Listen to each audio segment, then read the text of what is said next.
जिससे मेरे और मेरे पिताजी का खोया हुआ सम्मान लौट सके।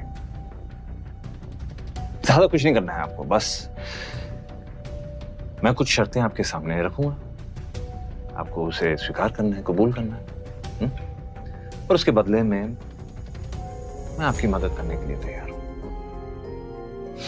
सिंपल। शर्तें? अब तुम अपनों के आगे शर्तें रखोगा? इस दुनिया में रहना है तो दुनिया के तौर तरीके से ही बात करनी पड़ेगी, और शायद इसी में मेरा फायदा।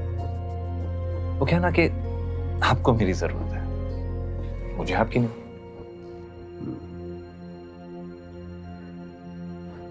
ठीक है, तुम्हें मुझसे क्या चाहिए? ये आपने की ना फायदे की बात। सबसे पहली शर्त, अब इस कंपनी में मैं दोबारा तभी लौटूंगा जब इस कंपनी का सीईओ मैं बनूंगा, ठीक उसी तरह जिस तरह मेरे चाचा ने मेरे पिताजी की जगह ले ली थी। मैं ये बात तो जानता था कि आपने मुझे भानुशाली ग्रुप ऑफ इंडस्ट्रीज को बचाने के लिए नहीं बल्कि चाचा की कंपनी को बचाने के लिए यहाँ पे बुलाया, लेकिन आपको अपनी गलती का जरा सा भी अफसोस नहीं हुआ। ऐसी बात नहीं है बेटा, लेकिन अच्छा ये बताओ तुम्हारी बाकी की शर्तें क्या है? मेरी दूसरी शर्त यह है दादाजी कि इस कंपनी को मैं तभी ज्वाइन करूंगा जब इस कंपनी में काम करने की मुझे पूरी फ्रीडम मिलेगी। इस कंपनी में कितने पैसे आ रहे हैं, कितने पैसे जा रहे हैं, सब मेरी जुरिस्डिक्शन के अंदर होगा। सब ये समझ लीजिए कि अब ये कंपनी मेरे हिसाब से चलेगी।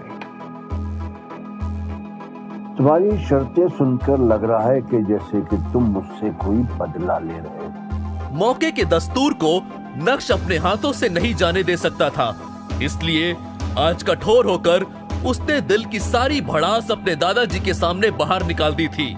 और किस्मत देखिए, आज समय भी नक्श का साथ देता हुआ नजर आ रहा था। नक्श का ये रूप यशवर्धन ने पहली बार देखा था। उन्होंने तो नक्श को बहुत सीधा साधा समझा था और उन्हें लगा था कि नक्श से बात करना बहुत आसान होगा, लेकिन मिलने के बाद उनकी सोच पूरी तरह से गलत साबित हुई थी। शायद उन्हें भी समझ आ गया था कि नक्श को सब पता चल गया है। वैसे क्या पता चल गया है, उसके लिए आपको थोड़ा और इंतजार करना होगा। मैं नहीं जानता कि तुम्हारी इन शर्तों से तुम्हारे चाचा पर क्या गुजरेगी, लेकिन